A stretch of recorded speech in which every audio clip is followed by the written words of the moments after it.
तो दोस्तों आज की इस टॉक में हम चर्चा करेंगे प्राइवेसी इश्यूज और हमारे android apps. It's Sukhwinder Singh देवरा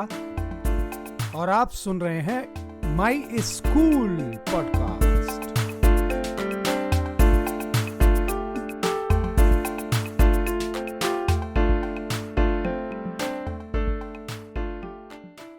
दोस्तों व्हाट्सएप के प्राइवेसी के नए नॉर्म्स आते ही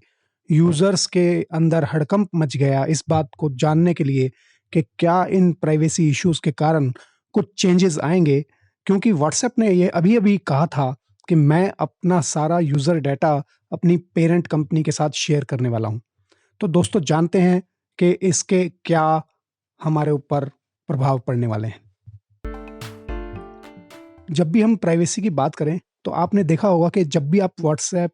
या कोई और एप्लीकेशन अपने एंड्रॉयड फ़ोन पर इंस्टॉल करते हैं तो वो बहुत सारी परमिशंस हमसे मांगता है, और हम लगभग सभी परमिशंस, भले वो कॉन्टैक्ट्स मांगे या हमारे फोटोज़ को देखना चाहे या वो मीडिया फाइल्स को एक्सेस का प्रिविलेज मांगे हमसे, हम सारे ही प्रिविलेजेस उसको प्रोवाइड कर देते हैं, यस यस कर देते हैं सब जगह पे।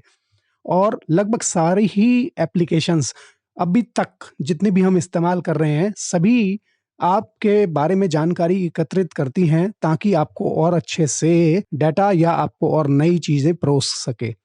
व्हाट्सएप भी ये जानना चाह रही है कि हम जो भी चीज़ें हम जानते हैं, जिन चीज़ों को हम लाइक करते हैं, डिसलाइक करते हैं, उन सब चीज़ों के बारे में जो वो जानकारी है, यदि वो फेसबुक के साथ शेयर करती है तो फेसबुक के पास एनालिटिक्स के लिए बहुत अच्छा टूल्स अवेलेबल हैं।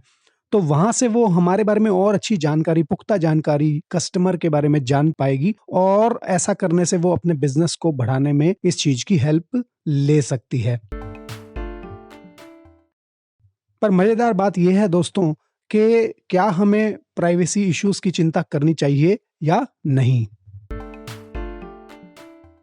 कहना चाहूंगा कि हमें सभी प्राइवेसी इश्यूज की चिंता जरूर करनी चाहिए, क्योंकि हमारे बारे में बहुत सी जानकारी सभी ऐप्स जो हैं उनके सर्वर जो हैं वो जुटा रहे हैं, और आजकल की नई टेक्नोलॉजी जिसको हम आर्टिफिशियल इंटेलिजेंस कहते हैं उसका प्रयोग करके और हमारे एनालिटिक्स को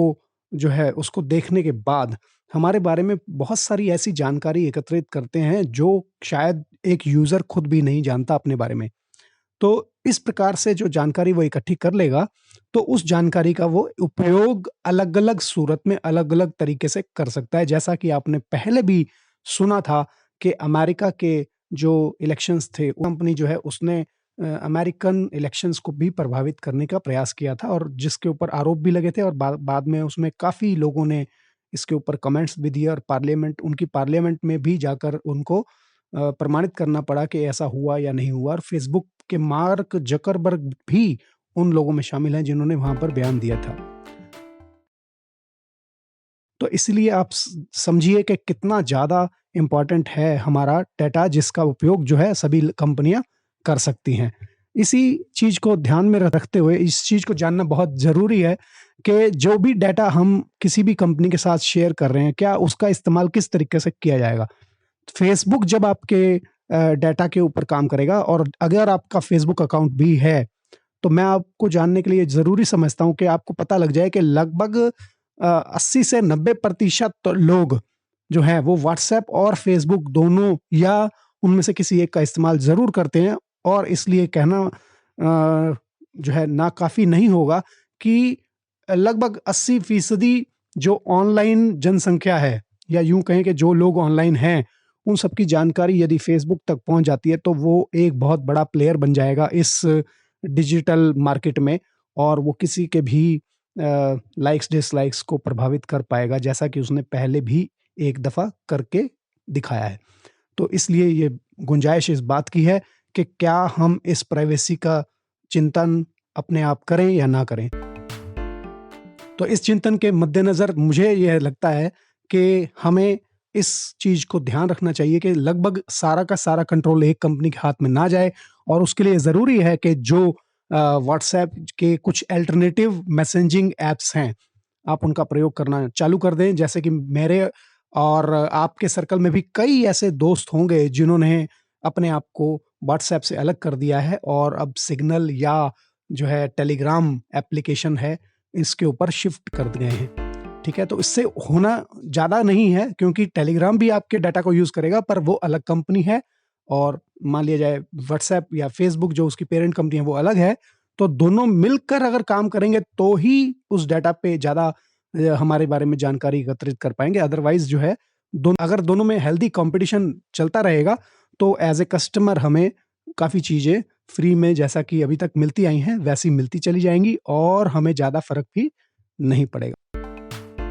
तो ठीक है दोस्तों, मेरा सुझाव मैंने आपको शेयर कर दिया है इस पॉडकास्ट के जरिए कि आप कोशिश करें कुछ अलग एप्लीकेशंस भी इस्तेमाल करने शुरू कर दें, और व्हाट्सएप को तुरंत बाय बाय कहने के बजाय धीरे धीरे करते हुए व्हाट्सएप को छोड़कर दूसरे एप्लीकेशंस पर अपने आप को शिफ्ट कर लें। आशा करता हूँ आपको पॉडकास्ट मज़ेदार लगा होगा और मैं आपको चीज़ें समझा पाया हूँ।